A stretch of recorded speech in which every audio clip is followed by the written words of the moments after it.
Welcome to another episode of the RevOps Lab. We're here with Matt. I think pretty much everybody knows Matt. Matt is the CEO and co-founder of RevOps Co-op. And we actually recently met in Berlin for a wonderful dinner with 15 other RevOps folks. Matt, welcome on the show. Yeah, thanks for having me, Giannis. And we missed Philip at that dinner, but I think we promised we'll get him at the next one. Yeah. I love visiting Berlin, even though I don't live there anymore. But it is a 6-hour drive. So forgive me that I didn't show up. It's a long trek for what would have otherwise been a short dinner. So yeah. Yeah, no, it was awesome. We also went to RevOps AF, one of your first events in San Diego. We actually hosted a bunch of meetups together in London, Berlin, Munich, being sponsors of your fantastic community, because we truly believe this is a fantastic way to learn and grow. So we have two parts today. One, we want to talk a bit more about what you actually do with RevOps Co-op, how it helps people to level up on the RevOps side and, build really strong connections. And then second, talk a bit about RevOps trends. But before we start, who are you? What do you do? Yeah, so I'm, just like I said, Matthew Volm, CEO, co-founder of RevOps Co-op. RevOps Co-op is a global community of almost 14,000 RevOps folks now from all across the globe. And I guess my job or what I do there is literally a little bit of everything, right? In typical, kind of founder CEO fashion. So, like before, I was setting up some like this tool to do like some website visitor analysis. I was in our CRM before, doing some like traditional RevOps stuff. Before, earlier this week, I was doing some sales calls, right? And then I was also helping on the customer success side. And I also field emails and support requests from our members. And then I do boring things like go and get the mail. So literally a little bit of everything. And then when I'm not doing that on the personal side, I'm either doing something with my two kids. I have a 6 and an 8-year-old, two boys, who keep me very busy, or I'm in the gym. I like to do CrossFit. And as you can tell by my background, if you're watching on video, I also am a big fan of indoor plants. So I have like 35 of those spread around our house. So those are all the random, unique, and certainly not related interests that I have. I have this beautiful flower pot right there, but it's empty. And Philip has cats. Is absolutely loving his cats. Well, let's not go into that topic. That's a different one. But maybe for the audience who don't know RevOps Co-op, what's your mission? What's your vision for the community? How does it work? And then, I would love to talk a bit more about the different programs you offer. Yeah, so the ultimate goal with the community of RevOps Co-op is just to deliver value to folks in revenue operations on a daily basis. And we do that through a bunch of different programs. We have a Slack group that people can participate in where they can ask questions, get answers. We create a lot of content. So we have a blog post, we have a podcast, we do video interviews, we have courses and education that people can view. We have a knowledge hub with a bunch of templates and worksheets in it, a career growth hub with a bunch of RevOps salary data in there. We have some programs that help facilitate peer-to-peer matching amongst our members, so you can interact and engage with other RevOps folks in the community on a one-on-one basis. And we have chapters as well from all over the globe. You mentioned a few where we've done meetups before, like London, Berlin, all throughout the United States, Austin, San Francisco, New York, I think 25 plus chapters. So that's kind of the stuff we do with the community. And like I said, our ultimate goal is just to support people in revenue operations, because, while we've been, at this now for, 4-ish years, it's still a field in its infancy, still very early. Lots of folks are still teams of one or small teams. RevOps is still very much getting defined in terms of how we view it and look at it. And then the other thing is, a lot of people are still working remotely and from home, right? So if you're a small team or a team of one who's working from your home office every day, the community RevOps Co-op gives you a great way to, not feel so lonely or isolated, and to get some of that support that you need on a day-to-day or week-to-week sort of basis. Yeah. So we had Sean Lane on the show yesterday, and he said something that really resonated with me. If you're in RevOps, most likely you're facing a variety of different problems. And also most likely, most of those problems have been solved or looked at by other folks, but you just don't have them on your team many times, right? And we actually spoke about RevOps Co-op as an example where I've seen multiple times people going into, the Slack group, asking a question on forecasting, multi-channel attribution, specific vendors, and immediately probably got, 5 folks that were offering, to spend time with them, which I think is fantastic. It's a great way of actually solving problems. So I'm curious, beyond the Slack community, right? What are programs you're offering for folks to learn RevOps? Because that's something, as the field, is maybe a bit newer and the role and responsibility is pretty broad often. What are specific things how people can learn more with you? Yeah. So like you said, the big things right now, right? No one goes to college or university and gets a degree in revenue operations. So there's no formal education. And because it's a relatively new field, it also means that, you're basically learning on the job and learning as you go. But a lot of those problems, like you said, that you're facing are not necessarily unique to you, meaning other people have experienced them before. But again, because you're a small team or you're a team of one, you don't have the, call it the experience or the expertise on your team to go and ask those questions. The community is a great resource for that.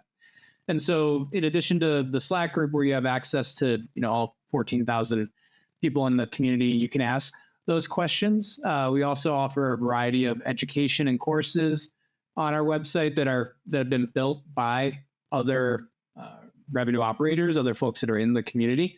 So Jeff Ignacio, for example, has a couple of courses. One is called Unleashing ROI, which is about ROI standing for RevOps Impact. So it goes through all the different elements of revenue operations.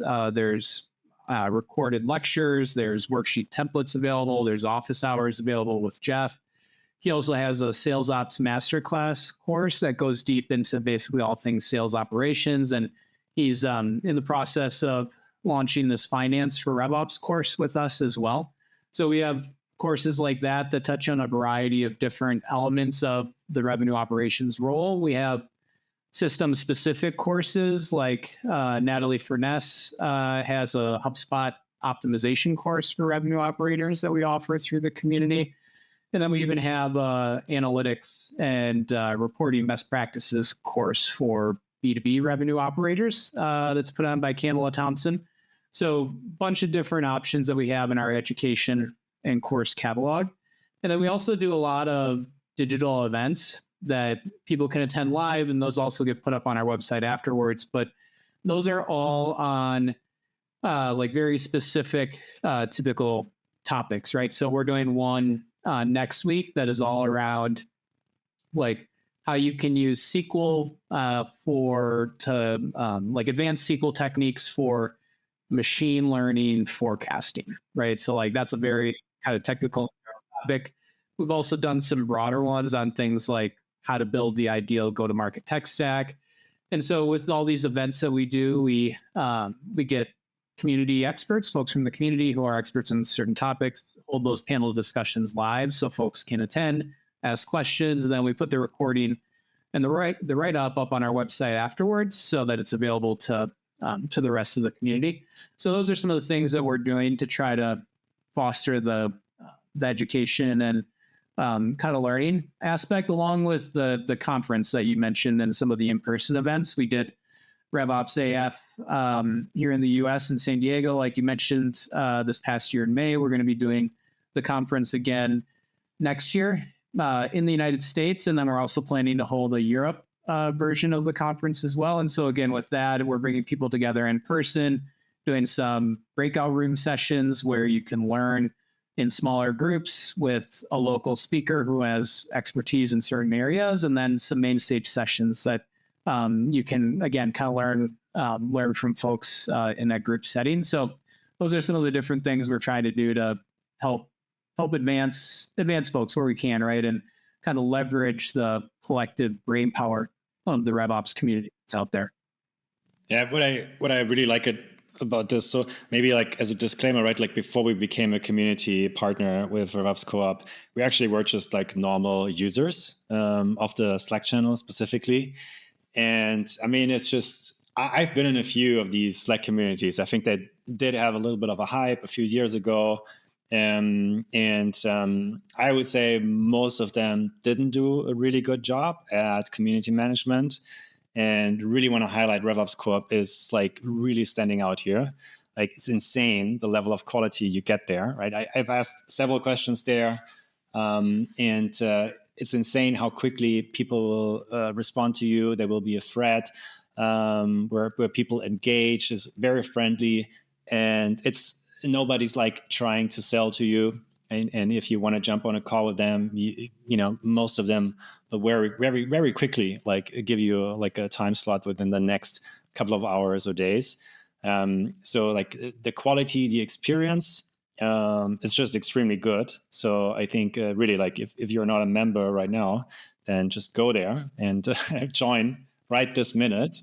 You're not making a mistake, right? And the way that you talked about it now is also just, I think it's great because there's something for everyone. Like not everybody likes to just do everything online, right? Like I for example, I'm not like a webinar guy. I find it very hard to concentrate and focus there, but I did enjoy the sessions at the conference so much. So that was so helpful and such great input. So yeah, thanks. Thank you for putting this all together. It really made my transition into RevOps a lot easier coming from product management. Yeah, and that's like the best feedback that we can get, and we do like, you know, one, in fact, I just you know, like we have those community guidelines, right? Slack guidelines for a reason, and like we you know, police that stuff pretty quickly to make sure everyone's having a good experience. I've kicked plenty of people out for breaking the community rules, and yeah, the best sort of feedback I get is when I've heard from people that have landed their new job because of a connection they made in the community. I've heard of people that have landed new customers because of connections that they've made in the community. People who have built partnerships with people. So like those are the, you know, just by getting all those people into the same space, you know, all that stuff can happen. And yeah, like you said, the other thing, you know, we offer all these different programs to members, not because we expect everyone to participate in 100% of them, but because we know that, you know, different people are going to enjoy different things. So like you mentioned, Philip, digital events may not be for you, but you like, say, the Slack group and maybe the in-person stuff. That's great. We also know certain RevOps people, they may not be the social creatures, right, that some of us are. And so maybe they don't want to do any of the in-person stuff and they just want to do Slack or they just want to do digital events. So that's the reason why we offer all that stuff. So all this stuff will be made available to you, but by no means do we expect everyone to be participating in all of those either. Yeah. So maybe two things here. Like one, we did a RevOps salary report with you guys. I think it got like 850 participants. One really interesting insight was like that I think over 50%, I don't have the exact number off the top of my head, were still working remote, which I think was really, really interesting.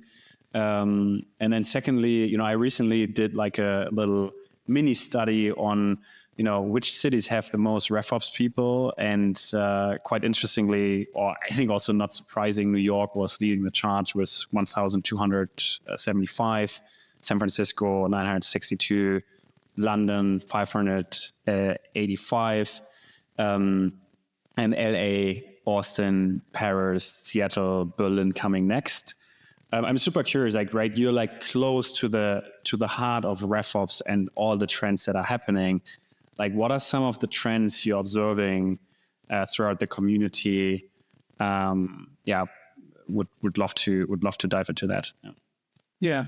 So one of the big things, I guess we're seeing, well, two big things in terms of kind of overall trends. So one is you mentioned some of the global cities and that you looked at there, right? London, Berlin, Paris. So, when we first started the community, majority of folks in revenue operations were based in North America or the United States. So one big thing that we've been seeing is growth outside of the US, not only in places you'd expect, like throughout Europe and the UK, but places South America, like Brazil has a lot of folks in revenue operations. So a lot of other countries outside of the United States where RevOps is a growing field.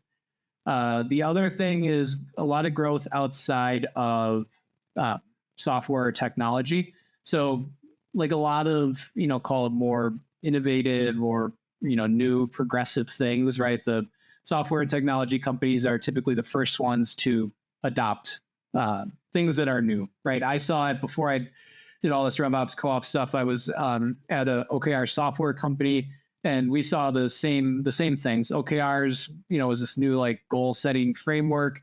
It was being adopted by companies like Google and other software technology companies, right? They're the first ones to take it, and then it starts to branch out from there. And we've seen the same thing. So, back like probably 2 years ago, we had about 80% of our members that were based in software or technology, working in software technology companies. When we looked at the data recently, our community has continued to grow. So we're still adding about 75 to 100 new members per week in the community. But as our community has grown, the percentage of people in software technology has gone down. So while it used to be 80%, as our community has grown, that number is now closer to 60, 65%. So what that tells you is that our community in the RevOps field is growing, but that growth is coming from places outside of software and technology. So places like manufacturing, retail, hospitality, things like that.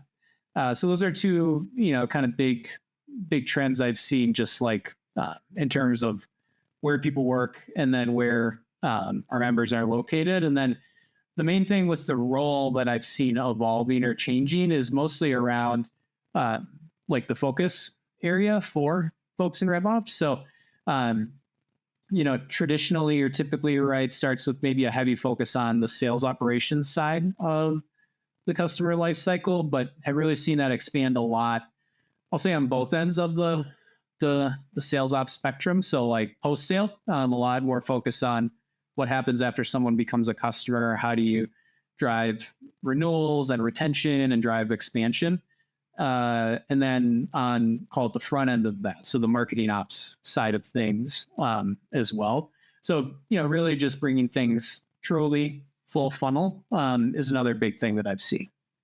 Yeah, I think this is a development now that is really good to see, like the CSM side and also the marketing side getting more tied into it. It feels like RevOps, like it started as an overarching vision, and but it truly was actually sales ops in a sort of like glorified way.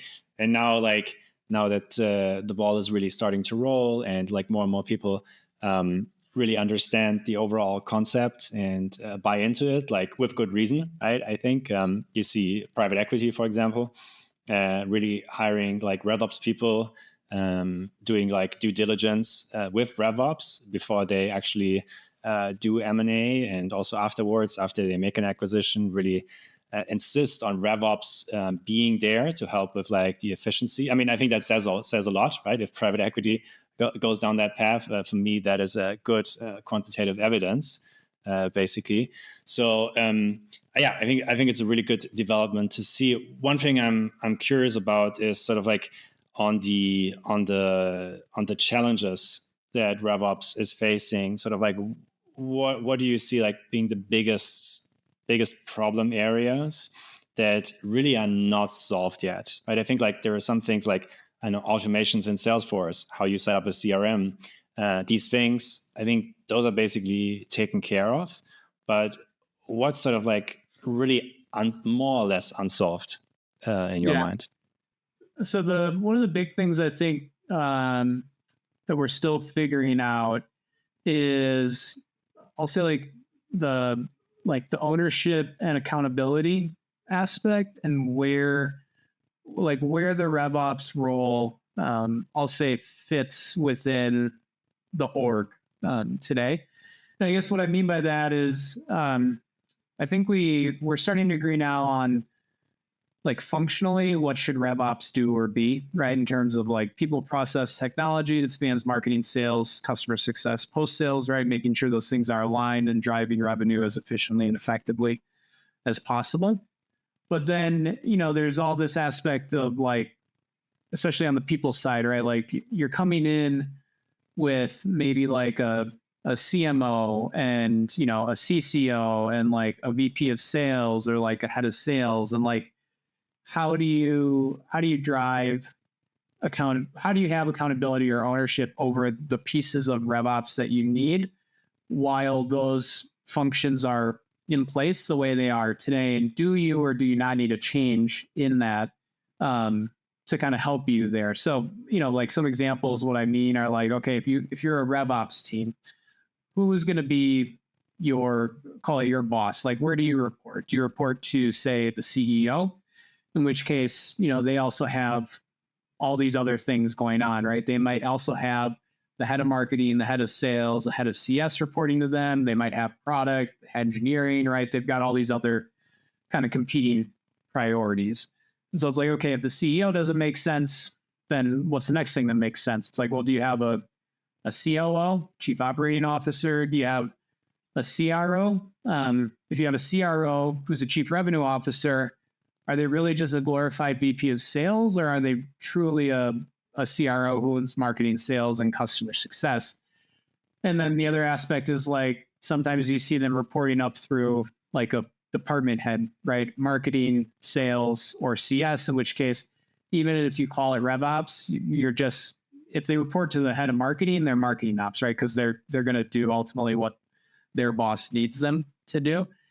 And so, that's the piece where RevOps makes obviously a whole lot of sense, but you also need to consider how that plays with the other aspects of your org and where you're starting from.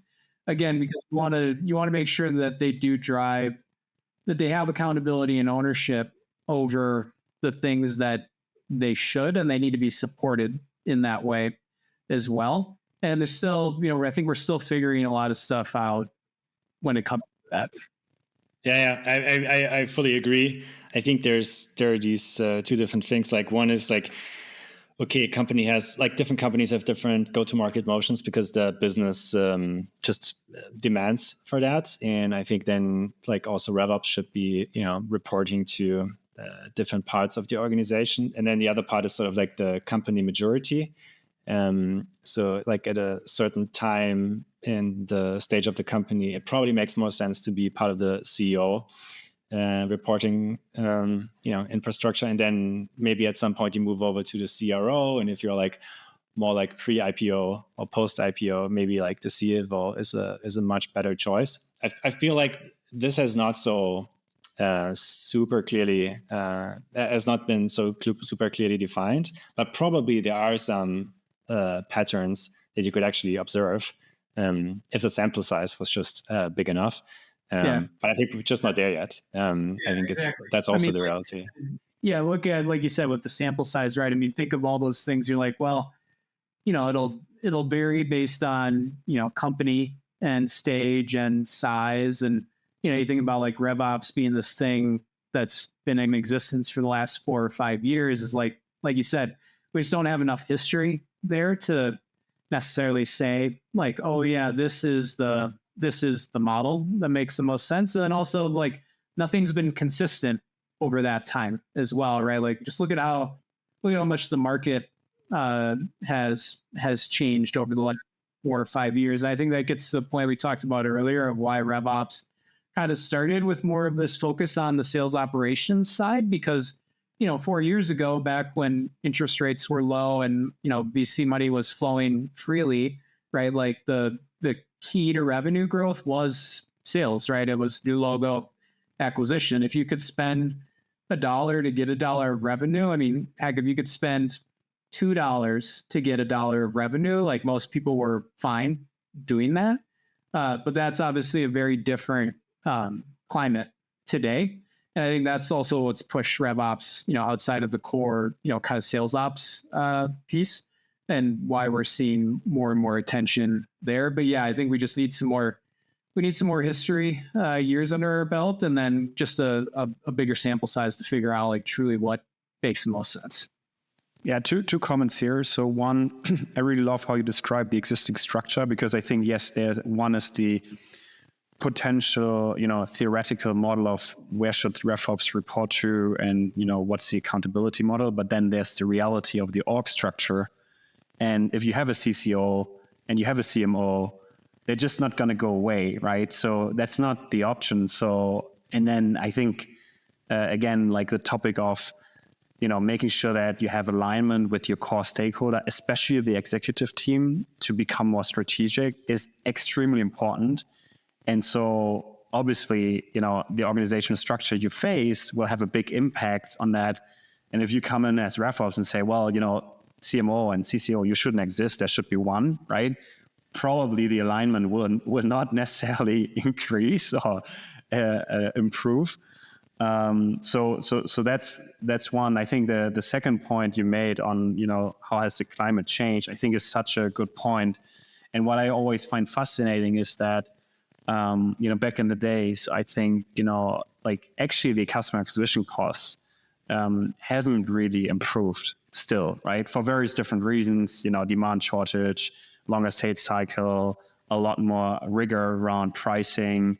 And then often, I think what kind of the Jaws effect is talking about, right? This kind of the deals being stuck in indecisiveness. Basically, like no decision is better than taking a risky decision, which I think is something that a lot of folks out there are facing today, and what makes forecasting and really good logo acquisition extremely challenging for most folks in the space. Maybe like one other question before we go to our closing question, like, what would you say are like the 3 to 5 things that pretty much like are table stakes for every RevOps team? We talked a lot about like what are the unsolved problems, right? But like what are the things, that everyone who wants to become really successful in RevOps, should have experience in, so that people who are learning RevOps today actually can take those courses, can look for those information, can really level up on those. What are the 3 to 5 things you would list there? Yeah. So I think I'm a big believer in that. I don't think RevOps is necessarily unique in this sense, but like a lot of things for any job, whether it's RevOps, sales development, right, like finance, I don't know, you name it. Like a lot of things can be learned, right? You can go to school, take courses, you can learn things on the job. I think when it comes to RevOps, and I think, Giannis, you mentioned this at the beginning, like the main thing I think that can't necessarily be learned, the main skill that you need to have is like the ability to, I don't know, like adapt and to basically be faced with a new problem every day, every hour, right? And for your initial reaction to be like, I want to dive into that and figure it out versus like, I want to run away, right? And, like be more comfortable. Because with RevOps, like you will have a very broad set of responsibilities and a broad scope. And so there's just going to be stuff like that you will face regularly, like not once a year, like, but once a week that you never experienced before. And you need to have the ability to, be able to problem solve for that and to want to be able to solve those problems. A lot of people, right, like jobs that are more comfortable than that, where they kind of know what to expect and they have the swim lane, right, that they need to operate in. But that's not RevOps. Like your swim lane is basically the ocean, and like you could be faced with a whole slew of things on any given day. And then the other stuff, right? I think you can be learned. So I think like it's whenever I see folks in RevOps, or even people hiring a RevOps, like the whole notion of like needing a systems expert, like someone who's really good at like Salesforce or HubSpot or Marketo. Again, like anyone can learn a tool or a system. So like same thing with even some of these other areas, like getting into the sales ops or marketing ops or like CS ops side of things. I think it's unrealistic to assume that any revenue operator is going to have experience across every single tool that you need, every area of the customer life cycle, right? But what you want is someone who's going to be able to learn those things quickly and figure them out when problems do pop up. So those are the things that I think every revenue operator should have. And then, focus on being well-rounded, right? I think the last thing that I'll mention that is important for folks is a connection to like the finance understanding. So I took this, I guess, for granted because I kind of came the opposite direction. Most of my earlier career was in finance and accounting, and then I kind of gradually got into more of like the biz ops and rev ops side of things. And so just being able to make the connections between, again, like this might sound obvious, but like it's called revenue operations, right? Like don't forget about what the revenue part of that means, which is like revenue is a line item, perhaps the most important line item on your financial statements, right? So like as a revenue operations professional, like you should understand how the operations part impacts the revenue that gets recorded on those financial statements every single week, every single quarter, every single year, right? Like you should understand that, total contract value does not equal the amount of revenue that you're going to recognize, over a period of time. And you should be able to see, like the activities that your sales team, for example, is doing as like, oh yeah, we're paying those people a salary, and that salary flows through as operating expense onto the financials. So like having an understanding between the operations side of this and the financial outcomes is also just a really good skill to have, because that allows you to bring things full circle. And like Philip was saying before, private equity, VCs, investors, your CEO, the board, like that's the stuff they're looking at, right? Like they're looking at the financial statements to see what does the health of this company look like. And so understanding the impact there can get you really, really far. Yeah, I really like that. I think you have all these different layers of data, but eventually, in the end, right, you need to have like metrics that make sense for the board, for the investors. But there is a certain business process that you need to understand in order to capture like that, all those data points that eventually like give you NRR, GRR, whatever, that you then want to report to the board or whoever you need to report it into. So I think like you said, like the tools, everyone can learn those, but it's really about understanding or hopefully, like depends on the tool, I would say, but most tools everyone can learn, but really you need to understand the process in order to be able to buy a tool and to utilize a tool. Because if you don't understand the process, no tool is going to solve that for you. Yeah. Perfect. Matt, thank you so much for joining. I think this was really good. And again, to all of those who are not part of RevOps Co-op yet, please go to revopscoop.com and join. You're not making a mistake. In fact, you're making quite the opposite of a mistake, I would say, if you join. It's a very German way of saying you're doing something right. You will not regret it. It could be okay. Yeah. Like my mother-in-law always says, it's not bad. It's not bad, right? All right. So she's Hungarian, though. So anyway, all right. So we always ask this one final question. What is one of the kindest things someone has done for you that has really propelled your career? Yeah, I think so. I'll bring up two examples. So one is, I think what we all need to understand is all of us have a first, right? Like that first job, that first new job, the first company we start, right? At some point throughout your career, you're always going to do a new thing that you've never done before. And that in most cases, that's going to require someone else taking a chance on you. And so I can think of like two specific examples. One, early on in my career, I was working in public accounting, and I can give you the name of the guy. This one guy I worked with, Aaron Weand. He worked on the corporate finance team at this company, and a new role popped up. He thought I'd maybe be a good fit for it. And despite the fact that I had zero experience in that area, he recommended me for the job. I got the job, and that helped kind of propel my career early on in corporate finance. And then the other was this guy. His name is William Su. He's a partner at Mucker Capital. And my first startup that I had back in 2017, I'd never started a company before. I only had corporate finance and public accounting experience. I had an idea for a product that could solve a problem. So I literally just like put a pitch deck together.